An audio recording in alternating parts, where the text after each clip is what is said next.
Welcome to Seasoned. I'm Marisol Castro. And I'm Chef Plum. This week, we're talking to two incredible chefs about their food journeys. Later in the show, we introduce you to Carlos Baez. His food journey began in Mexico City making tacos after school in his father's taquerias. Carlos is the executive chef and partner at The Spread in South Norwalk and El Segundo in South Norwalk and now in New Haven. He puts his heart and soul into everything he cooks. One of his specialties, global street food. How fun is that? He's a passionate chef that we really want you to know about. But first, we love when we get to have conversations with chefs everybody thinks they know so well from TV. But here, we get a more personal glimpse into their lives. Yeah, in this case, we mean glimpse literally.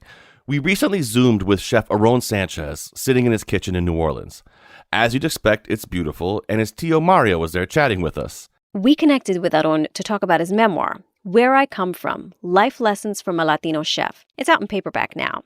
We talked with Aarón about some of those life lessons. His mother, the beloved New York caterer and restaurateur Zarela Martinez, and other mentors who helped shape Aarón's approach to food and cooking.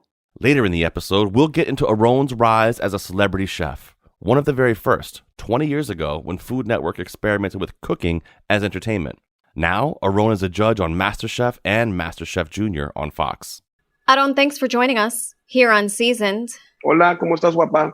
Thank you for having me. Plum and I know you in so many different capacities. This, I think, Chef Plum, I think the first time we're talking to him as an author. Wonderful. You and I have cooked together actually at Mohegan Sun a couple of years and maybe partaken in a couple beverages or two. Oh, man, that doesn't sound like me at all.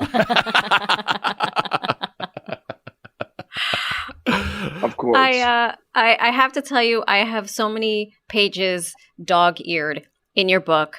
It is a heartbreaking story. It is insightful.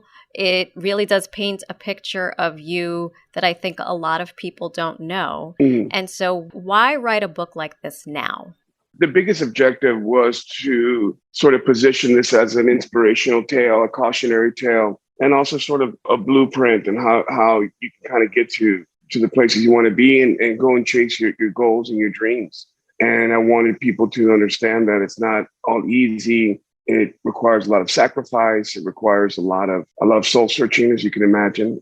I wanted people to understand my story and hopefully inspire them.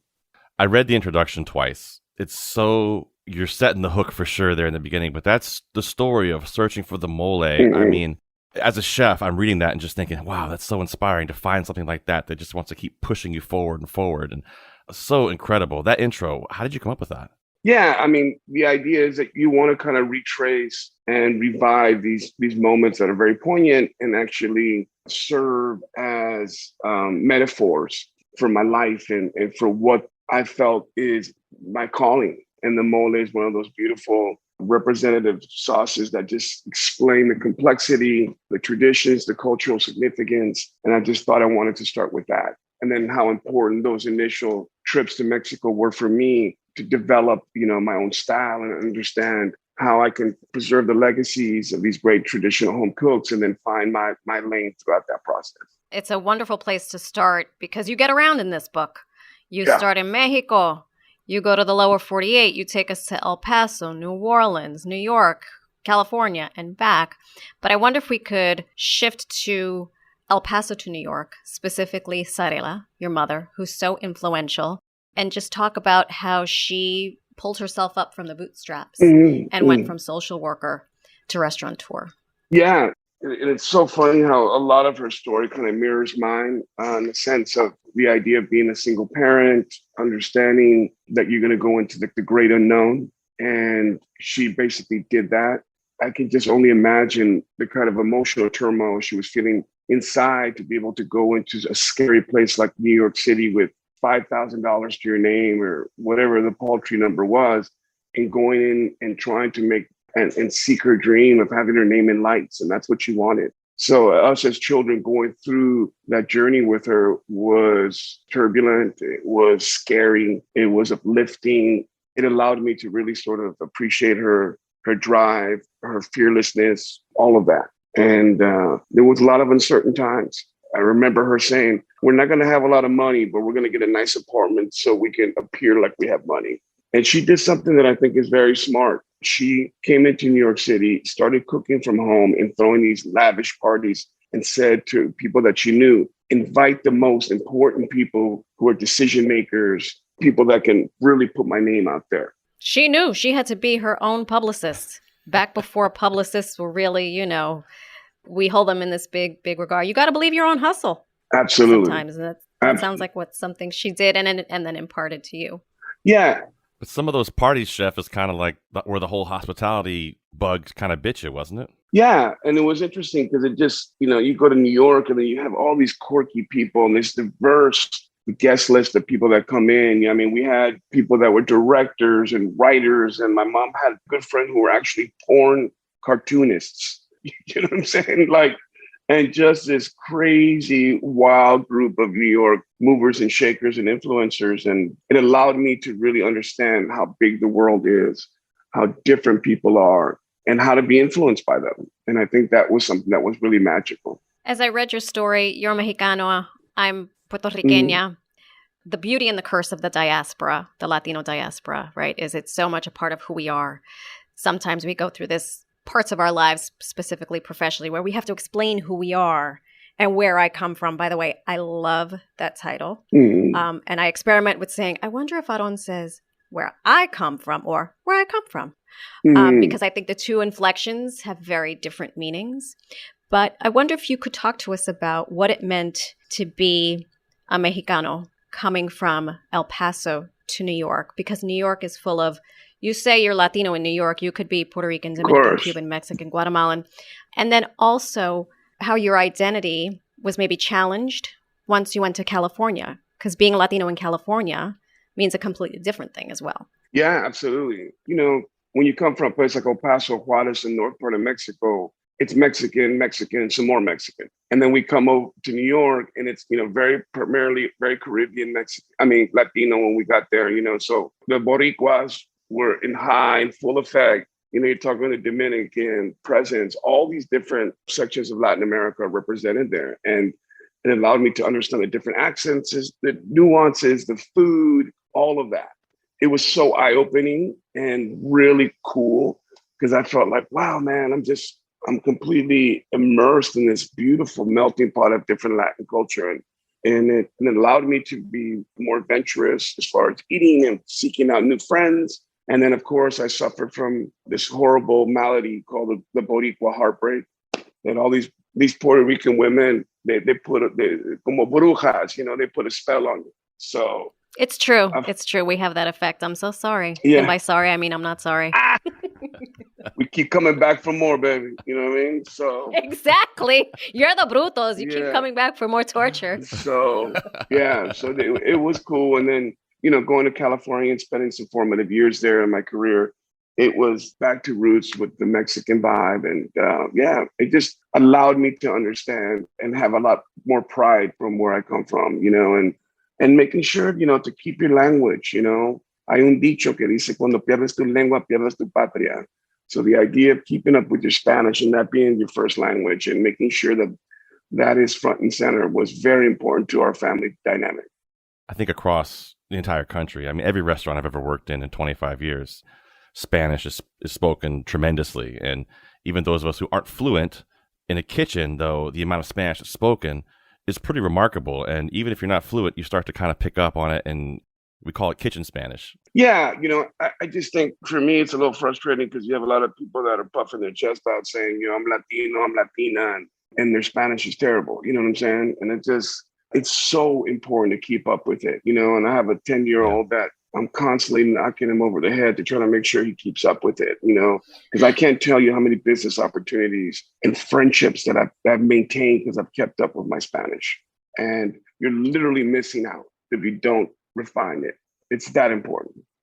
I live in New Orleans where it's all, hey, home, baby, where you at, baby? What's going on there? We're about to go out there and make some groceries. You know what I mean? Well, speaking of New Orleans, that takes up a good chunk of your book. And so tell us about how that chapter, literally and figuratively, shaped your journey in becoming the Aarón Sánchez that you are today. It was extreme. New Orleans is and obviously I live here now, and I've always felt like I've had a deep connection with the city. After I lost my father when I was 13, my tío Mario, who I currently live with right now. Tío. Hola, tío. Hola. Tan lindo. Tío was there for me in a very tough time, obviously, and assumed the father figure role for me when I was going through, hell emotionally. And I reacted poorly, as you can imagine. Teenagers are already incorrigible and have trouble with authority and discipline and all that. And then you couple that with losing a father, it's like you just go off the damn deep end. So I was up to no good and, hanging out with the wrong crowd. And I needed some structure big time. So my mom called Paul Prudhomme, who, by the way, didn't have any children of his own. He accepted me with open arms. I stayed at his home for that summer when I was 16. And he basically taught me the value of a team, a kitchen structure, how important it is to come and own what you do every day, and how your behavior and how you treat others is a direct reflection of him and yourself. And that was, apart from the food and teaching me how to taste and opening up my palate, it was really more life lessons than anything else. Life lessons, and I talk about this with Plum, and I think we toil with this idea of your craft, right? So I went to journalism school. I'm a journalist, but I think, 60% of the job comes from life lessons. And it's similar, I believe, in the culinary world, which is maybe your parent showed you how to make a scrambled egg, or maybe you decided you wanted to go to CIA like Plum or get some sort of higher learning with your craft. And that at least seemed to change for you as you started to reconcile all that, go work at Patria. So talk to us a little bit about that dichotomy of life lessons versus being classically trained in the food space, and how you aligned those two or had to learn the hard way from those two. For me, I'm a strong believer that talent is something that you're born with, but skill is something that you have to continue to work at every day. There's a lot of people that are talented, but doesn't make them great at what they do. You can be great at something, but that doesn't make you a great person, right? Muhammad Ali had a beautiful saying. He says, the service to others is the rent you pay for your room here on earth. You know what I'm saying? So there's a big difference between service and hospitality. Service is putting down a fork and a knife and taking an order. Hospitality is anticipating the need of someone else, you fulfilling that, and that gives you joy. So it's basically putting others' needs before yourself. So that's extremely important to distinguish. And a lot of it, being Latino is about pride and respect and how you treat others. And that's a big reason why I didn't want to necessarily go into those traditional European French kitchens where they berate you, and like that was not going to be me. Growing up, I was very unbridled. There's like a term saying, tienes que estar amansado, you have to be broken in or seasoned. And that was always my thing. Like when you have a wild horse, it doesn't want the damn saddle on it. You know what I'm saying? That was me. So going to Patria, that was an experience to see how our food can be elevated with proper technique, utilizing the best ingredients and creating this nuevo Latino cuisine that no one had ever seen before. And people were just blown away with it. And I was part of that movement. So that was really special. Full disclosure, I may or may not have had a night or two at Patria back in my heyday. Just want to put it out there. Just want to put it out there. You're too young. Oh. I'm older than you. I'm 47. Older than you. Oh my God, you got me by a year and a half. Yeah, Stop it. You look great. Hush. Next question.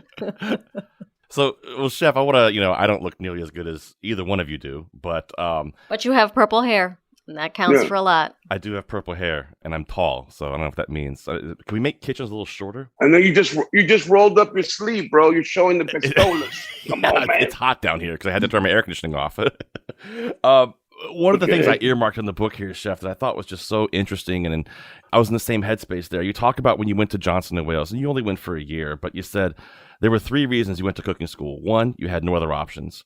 2, you were totally unequivocally in love with the craft and nothing else could make you happy. Or 3, you were insane. I was kind of with you there. You say I was a little of all 3. Yeah. I couldn't agree with you more with that. But what part of that do you think Was it the food that drove you there more, or was it the need for me, I needed discipline terribly at the time. And I got that going there. Was a little bit of that in there for you as well? Yeah, I mean, that time people were always like preaching, if you don't go to college and you don't have some formal education, you're not going to amount to anything. And at that point, I already worked in professional kitchen. So I took it, I took it upon myself to just bite my webbles and go, Quick story. My mom had gone away to Europe, basically gave me money to visit culinary schools for 3 weekends in a row. I was going to go to CIA, Johnson & Wales, and New England Culinary Academy. And guess what I did? I took the money and partied. And I never went to see any of them, okay? So then my mom comes back and says, all right, which one is going to be? And I just literally had the pamphlet in front of me. And I was like, Johnson & Wales, cool, right? That's right. And then I'm like, oh my God. So then I remember my sister had a boyfriend named Joey Germano. He was a jeweler. So my sister and Joey drive me up 95 from New York to Johnson & Wales.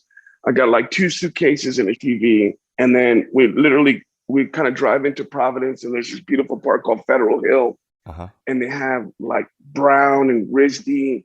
And I see all these really cute girls playing volleyball. I'm like, man, I made the right call on this one, right? Home run. Yeah. Then you literally cross the tracks. And you're into Cranston where Johnson & Wales is. And I'm like, not a good look. And I was like, this is what I get for being a bad boy. And I walked up there. And of course, my roommate was this big Sasquatch smelly thing. And my sister starts crying and then goes to the store. They call it the Packy, the liquor store, gets me a case of beer, drops me off at the room and says, I miss you. I love you. Got a lot. So that was it. The seedy underbelly. I love it. Exactly. J-Woo, baby. You're listening to our conversation with chef and author Aarón Sánchez. He was just hinting at why he lasted approximately 1 year at culinary school. There are more life lessons to get coming up. I'm Marisol Castro. And I'm Chef Plum. After the break, Aarón opens up about his mental health and the very early days of Food Network and how he dealt with being the only Latino chef on camera. I don't like victimization. I don't like playing that card. And that's, for me, that's how it's always been. But now, like, the message has changed. This is Seasoned. We'll be right back.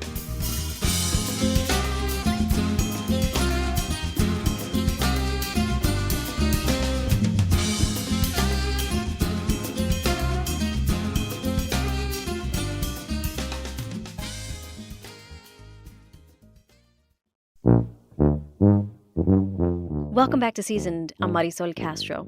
And I'm Chef Plum. We're talking with Aarón Sánchez, award-winning chef, TV personality, and philanthropist.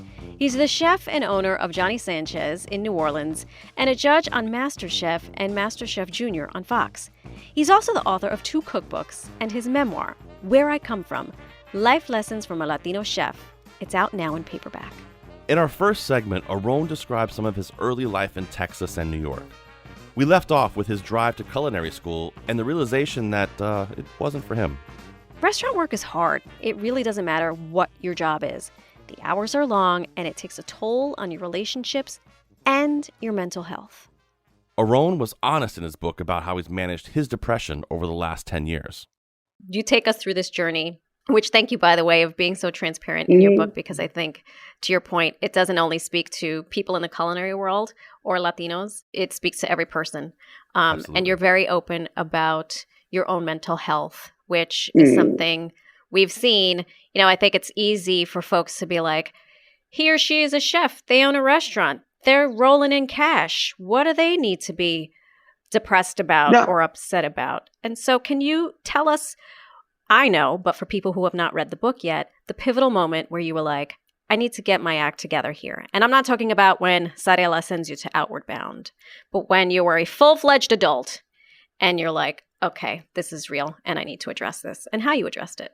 Yeah, I mean, for me, I remember just getting up in the mornings and being completely overwhelmed, and I felt like something was off. I wasn't enjoying the experience of going to work.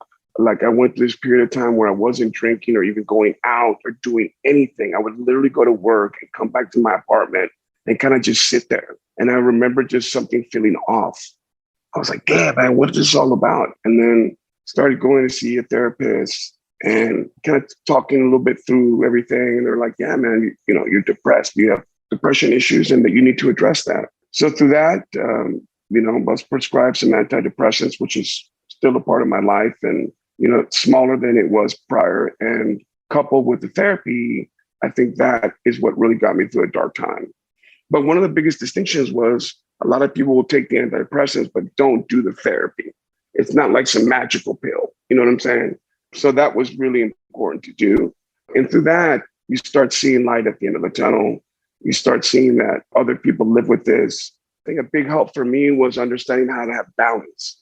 I felt, obviously being a parent and starting a family and getting married and understanding all of that, how to be able to divide my time and prioritize was extremely important as well. And the therapy helped with that. I still made a lot of mistakes and continue to make mistakes, but you're human. Yeah. And it just opened my eyes up.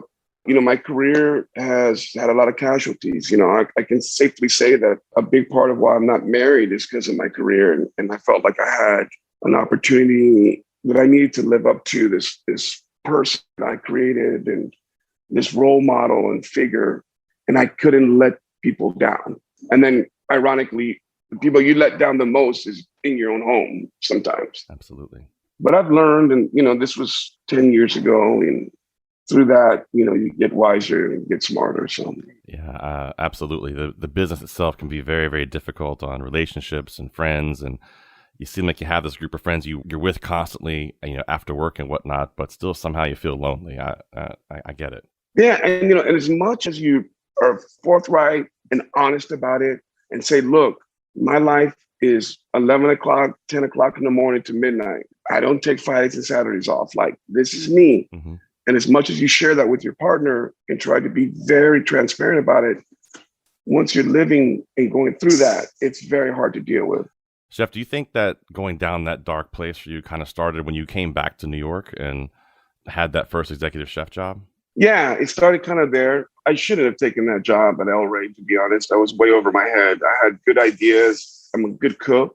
I just didn't know how to manage people. I needed more seasoning as far as the administration and the management part of the job. And that was really the nuts and bolts of it. I didn't want to, accept failure. So I kind of just pivoted. That was the first and the last time I ever got fired. And then I just wanted to go and figure out my path and making sure that I was the captain of my own ship. Yeah. And that's what ended up happening. There are so many topics we want to get to in your book, and we're also mindful of your time. But I wonder if we could fast forward. You open the book with this beautiful description of going back to Mexico, looking for the mole, and you were with a film crew. And you were on Food Network. And something that was interesting to me, not only as someone who watched Food Network, someone who has had a relationship with Food Network, is that you realized this is great. I am famous, not because I necessarily want to be, but because someone decided I would be. And somehow, by being the only, I feel tokenized. Can you explain what that is, what that sentiment is? Because I have felt that in my own life, that I worked at Good Morning America and I filled a box. They needed a Latina. And there I was. Yeah. So while I was so gracious, I was so happy for the job, I was like, good thing my name is Marisol Castro. And I wonder if you struggled with that or how you squared that. Have you squared it? Yeah. I mean, initially, I was there during the inception of Food Network. I remember going to do the shows. They had a studio on 44th and 6th Avenue where it was in a high rise and you had to bring all your own mise en place, all your own things. You would go there and they had all the sets tucked into these little corners. It was this one big room and they were really just trying to figure out their identity. And I remember being asked to do, the host was so out of touch. You were like, so we're going to be having this chef, Aarón, and this is going to be for Cinco de Mayo. And I was like, no mames. I was like, it can't get any worse than this. So, and then from that, I would do the Latino Christmas, all the different sort of token Latin holidays. I just said, I'm going to work the system. I'm going to get this opportunity. And my goal, and still is my goal, is to use this as a platform to get butts and seats initially. You have to also remember, I was there during the birth of the celebrity chef. Me and others, Bobby and people like that, and Michael Simon and all these other folks that we were there prior to that, where it started becoming entertainment. It wasn't like like what Julia Child did or Jacques Pepin or Sarah Moulton. It became this other thing. Yeah, being really the only Latino, there was a lot of pressure. I felt like I was carrying the image for our people. And yeah, it was a lot to deal with. But I didn't get too caught up on all that. You know what I'm saying?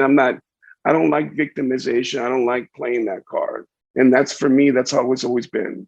But now, like, the message has changed. Now, inevitably, when I go out to eat, Latinos come out for the kitchen and say, that's our guy. That's Aarón. That's awesome. What a great story. Eres nuestro, cabrón, And that right there is powerful. And I've done television for 20 years. And I keep thinking there's going to be some young hotshot that's going to take what I got. And no one's come up. So got to keep riding it. But I'm not an actor. You know what I'm saying? I do television to augment my thing. I'm a cook. I will always support my family because I have these things right here. So I don't stress it as much as some people that need to get that audition or need to land a show or any of that. The opportunities always come because people see the genuineness. They see the passion. It's infectious. People want to be around that. I would agree. I also am dying to know, what do you make for dinner on the regular? Oh, wow. What are you and Tío Mario eating? What are you going to make for dinner tonight? Or is he cooking? What are you and your husband eating? Well, first of all, I don't have a husband. Okay. But what does your boyfriend make? Oh, I do all the cooking. So, for example, last night I had grilled lamb. I had arroz blanco con habichuela blanca and an arugula salad with beets. Habichuela. Ya tú sabes. Habichuela, spoken like a true Puerto Rican, because I say habichuela. What do you say, Aarón? Está brutal. Está brutal. Está uvita. Uvita. See, listen. Habichuela, okay, for the non-Spanish speakers, I'm saying habichuelas are beans. And we say which frijoles. Is what a lot of people and Mexicans say frijoles. Oh, it's the beauty of the language. So you still haven't answered my question. What are you making for dinner? Tell us what we're eating at the Sanchez household. Tío, sácale el chile verde, por favor. Oh. So we're going to have a show and tell. Yes, a scratch and sniff, if you will. Tío's a fantastic cook, and he makes all the dishes that I love when I travel, because I travel over 200 days a year, mostly. And he makes these wonderful, come on. Chile toreado. Come over here. Hola. Hola, tío. Hola. So he makes these chile torreados, which are basically roasted jalapenos. And you like to put soy in yours, right? Well, you can put soy. You can put Worcestershire sauce. And Maggie sometimes. Maggie, yeah. Whatever you have. That's acidic. But vinegar. The key to it is to get the chiles before you roast them, and then you roll them on your hand. You roll them. Yes. And that will make the heat go up like you won't believe. You roll them with your hand, like on top of your table or wherever. On the table, on the counter, on the board. Uh-huh. And then you roast them. And while they're roasting, you get the Maggi, soy sauce, and lime juice. And you never wash the chiles. You have to take the charred bits off by hand. Because if you're going through all that process to roast them, why the hell would you wash them, right? That defeats the purpose. Absolutely. Yeah, so Tío made a beautiful chile verde, like a pork with green chili, which was delicious. And then we always have tortillas, right? Queso, cacique, of course, our favorite. So we're avid cooks, yeah. I feel totally like I'm not doing a good enough job as a chef. I had grilled chicken and salad last night because I've been working doubles in the Hamptons all weekend.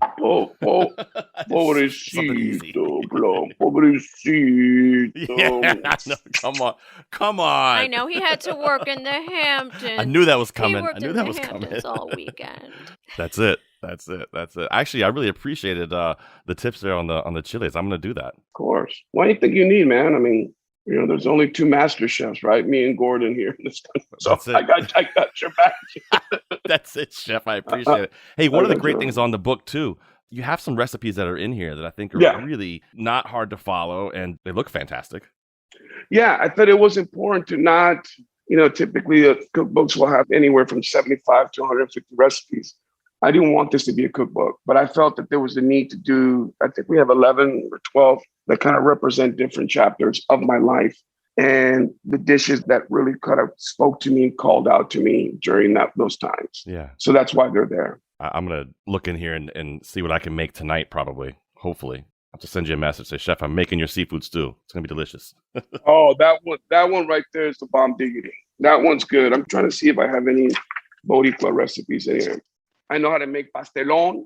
I'm making that tonight with a picadillo. Get out. Let me ask you about your pastelón while I have you. Because I may never speak to you again. Stop it. Do you do your pastelón? Do you boil your plátanos and then mash them? Or do you slice and fry? I slice and fry. Okay, good. So I take a mandolin, and I like the maduros to be kind of not too soft. So I take them on the mandolin, then I fry them lengthwise, and then I start to do my weave. You know what I mean? Mm-hmm. So, and layering. And for people who don't know what pastelón is? Basically, it's like a lasagna. It's like a Puerto Rican lasagna. A Puerto Rican lasagna in lieu of the actual pasta, you would use plantains. Has a picadillo, sort of a ground beef, delicious sort of mixture with sofrito, a mixture of peppers, onions, and garlic, some tomato product in there, and it's just layered and delicious. Oh, yeah.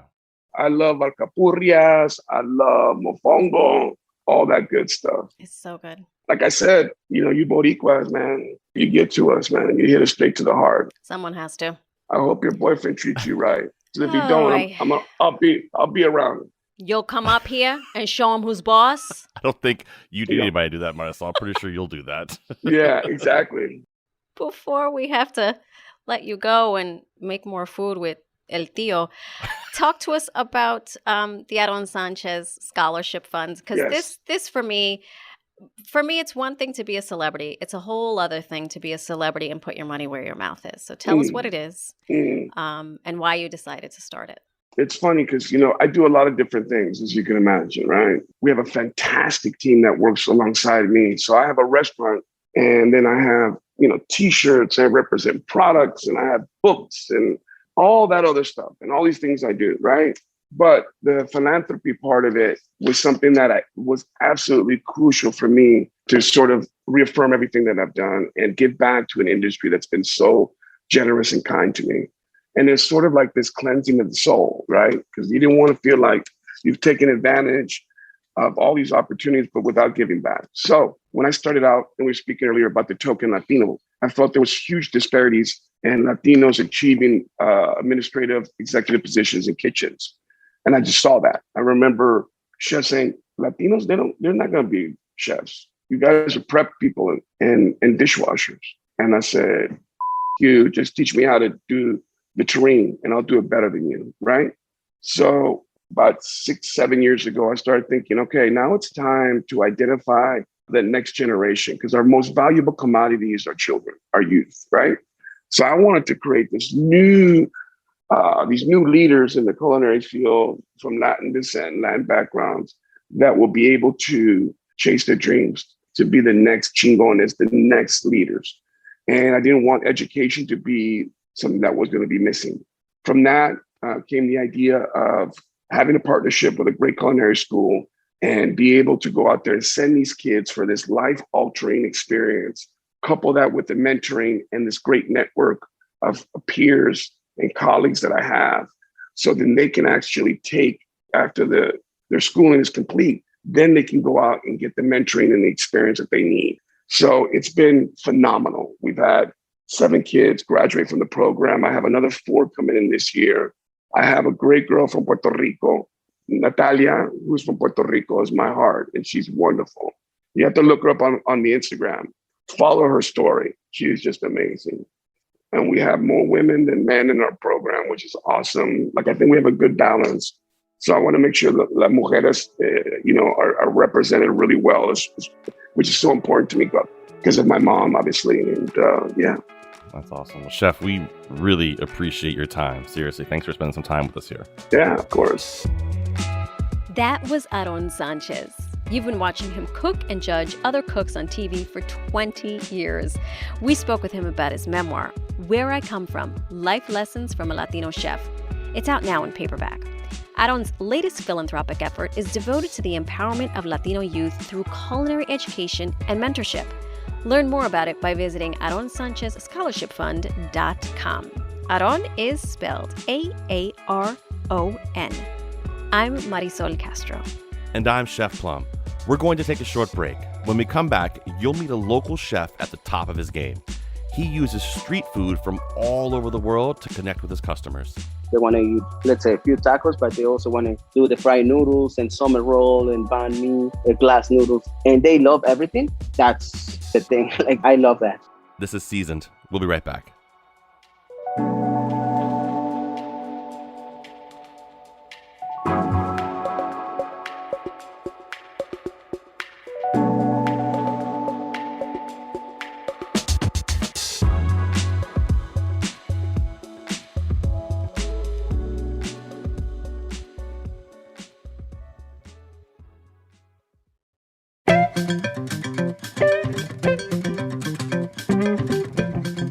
Welcome back to Seasoned. I'm Marisol Castro. And I'm Chef Plum. Today we're sharing the food journeys of two chefs we really admire. If you live in Fairfield County, you've likely already tasted the work of Chef Carlos Baez. He's the executive chef and partner at The Spread in South Norwalk. And his restaurant El Segundo, also in South Norwalk and now in New Haven too, is his global street food concept. And we absolutely love this. If you haven't been to Carlos's restaurants yet, I wholeheartedly recommend them. He's one of my favorite chefs in the whole state. We talked with Carlos recently while he was at The Spread. He had time for a quick Zoom before heading to New Haven to check on the newest, El Segundo. Carlos describes how his father's influence in Mexico and later being mentored by a Japanese sushi master shaped his approach to cooking. I started working when I was 14 and my dad's taqueria in Mexico City. And from there, I never left the cuisine. When you were at those early days in Mexico City, I wonder if you wouldn't mind sharing that with us. What did your dad do? Did he own the taqueria? Was it assumed that you were going to work with him because you were his son, or was it something you wanted to do? Oh, I was probably 6 years old when I remember that he was working at this place, and he started with one, and then he opened another place, and the third place, he got 3 taquerias in Mexico City. And when I was old enough, I started to work with him. First of all, I was just doing it so I could spend time with him, because he was a hard worker. He was working all the time. When I was 14, he finally made the decision to pay me some money.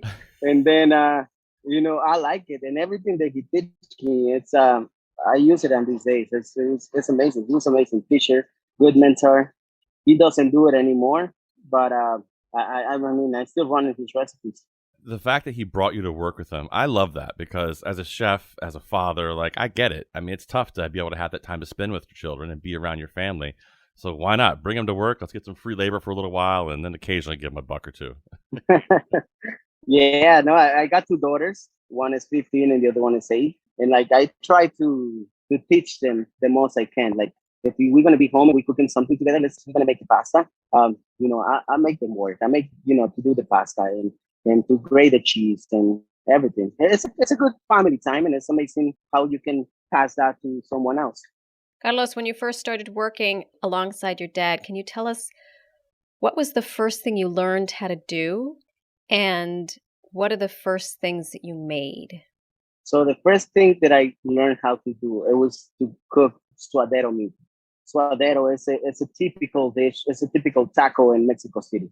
And it was a small place. It wasn't like a big restaurant, but it was a small place where they got 6 different tacos, and that's it.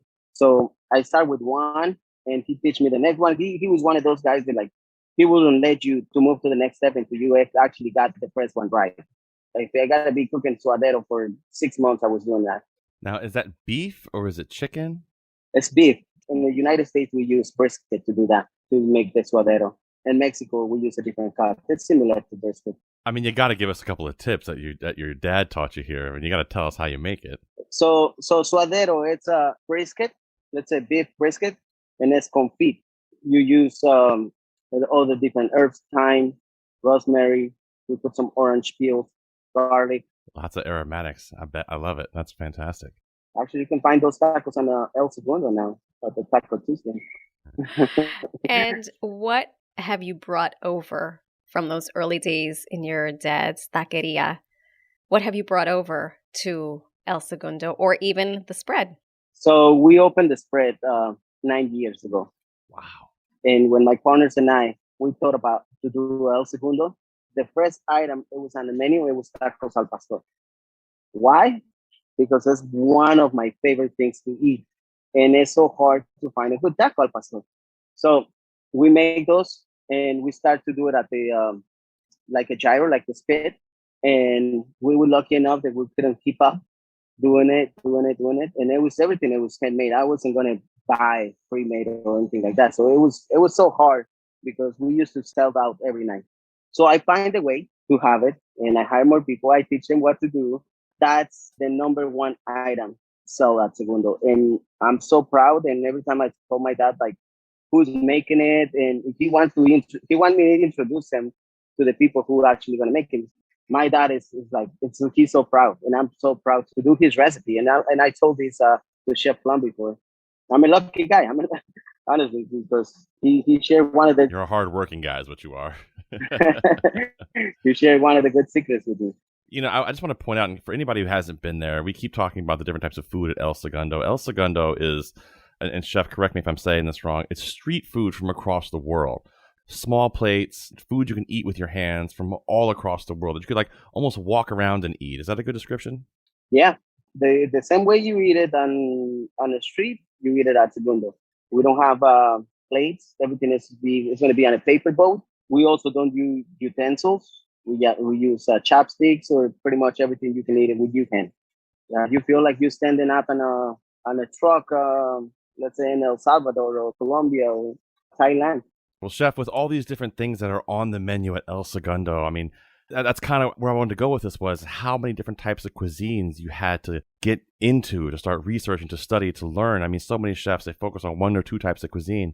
I mean, with all these different types of food, you must constantly just have your nose in a book or watching videos or studying to learn these different types of foods. I started working in the United States when I was 16, working at a seafood restaurant for over 9 years. And I was lucky enough that I find this place in Rye, New York, La Panetière, which it was actually my school. It was a French restaurant. And that's when I start thinking on food a completely different way. I went back to Mexico and I was a sushi chef in Mexico City and also in New York. After that, I work in an Italian restaurant, but if I got a chance to create a dish, I always try to infuse the Asian and Mexican. And that's my goal. That's like, for me, it's like they got like the best flavors ever. And that's what I like to infuse. And El Segundo represents 22 countries. I haven't been in 22 countries, but but how you say it, it was definitely a challenge and a lot of cooking at home, a lot of cooking for my partners, and let them taste all the food and reading a lot. Honestly, it was items that I wouldn't even know they were there, and that's the best part of it because it's a learning progress. Carlos, what was your first experience with Asian food, and what did you like about it so much? So my first experience, it was how to make sushi. And I learned from a guy, his name is Makio Idasako. He's a Japanese guy. He got a restaurant in Mamaroneck.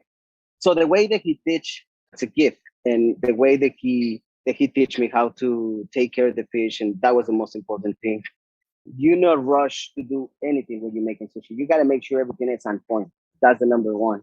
Everything. It's like the way that he cuts, the way that he makes things, and it's all about technique and his hands and the sharp knife and how to cut the fish. Yeah. He actually showed me how to fillet my fresh salmon. Everything that I learned from him, it put my mind on a different spot. And when I went to Mexico and I worked in a sushi restaurant, so I started doing in Mexico they call teppanyaki, which is hibachi here. So I did a hibachi for like 6 months. Like the hibachi guy behind the grill? Like hibachi guy? Like you would throw the shrimp and catch it in a little hat and light the onion thing on fire? Yeah. I did that for 6 months, and it's amazing how you actually, when you're cooking for somebody face to face and you make them feel special and they taste your food, everybody loves it and make them happy. It's the thing. I love it. I will do that again anytime. I see a pop-up happening. Absolutely. At either El Segundo or the spread. What can we call it? Hump Day Hibachi with Chef Carlos. Yeah. Yes. I'd pay cold hard cash to see that. You and me both. It's actually a good idea. Have it for 10, 12 people. I will only charge you a very small commission for that idea. You just have to pay me in food. That's it. I feel like it was a group idea. Where's my half? You briefly mentioned French food, and we know that you have a love of Asian food. And it seems that you have this love of food and you can make food from a lot of different cultures. Is there something in common that threads all of those things together? The French cuisine, my boss recommended me to this French restaurant, and the chef, he probably saw something different than me. And he teach me how to make all the sauces. And I was like, why do they put the chicken stock to reduce for 3 days to get a core of it? In the beginning, I didn't understand it. But when I start eating the family meals that he was putting together, it was started making sense. Mind changing. It was different. And he used to make, it was family meal, but it was always a bottle of wine, fresh baguette, and duck confit, or always with the sauce. And we eat a lot of duck, a lot of rabbit those days, and it was amazing. Yeah, and just so you guys know, family meal that Chef's talking about is when a lot of great restaurants will have a big meeting before the shift where everyone will sit down and eat. The restaurant will feed everybody who's going to work for the night, kind of talk about things that are going to happen. And apparently at this restaurant that Chef Carlos was at, they would all have wine as well. This sounds like a great restaurant. I was just going to say, I would go back to being a waitress if my family meal was like that. I was a terrible waitress, though. So you have the French food, and that's where you learned, it sounds like, that there was a lot of intricacies, chicken stock that took 3 days, yet it made you think about food in a different way. Did that give you a different appreciation for food and different types of food? What did that experience do to carry over so that you expanded your palate and expanded your ability to cook from different cultures? The way that I see, let's say, my food, when people come from all over the world to the States and they sit down at Segundo, they think it's a Mexican restaurant. When they open the menu and they see they can find things from Canada, from Colombia, from Chile, from Argentina, from Portugal, Italy, France, Vietnam, Philippines, and they taste the food and they're like, who is this guy? Who make that many different dishes? And he executed the right way. And I take food really seriously. And that makes me feel like no one else, because make people happy. And when they come in from a different country, and it's something they miss, and they want to eat, let's say, a few tacos, but they also want to do the fried noodles and summer roll and banh mi and a glass noodles, jam. And they love everything. That's the thing. Like, I love that. Well, Chef, we certainly do appreciate your time today, jumping in and telling us a little bit of your story and sharing some of your food history. And thank you so much. Gracias, Carlos. Thank you, guys. Hope to see you soon. Be well. That was Carlos Baez. He's the executive chef and partner at The Spread in South Norwalk and El Segundo in South Norwalk and New Haven. Chef Carlos is hard at work dreaming up yet another new restaurant. Look for him to open a pizza shop next. For real, everyone, this is happening, and I am completely here for it. I'm Marisol Castro. And I cannot wait for Carlos's take on pizza. I'm Chef Plum. Season is produced by Robyn Doyon-Aitken and Catie Talarski. Thanks for listening, everybody.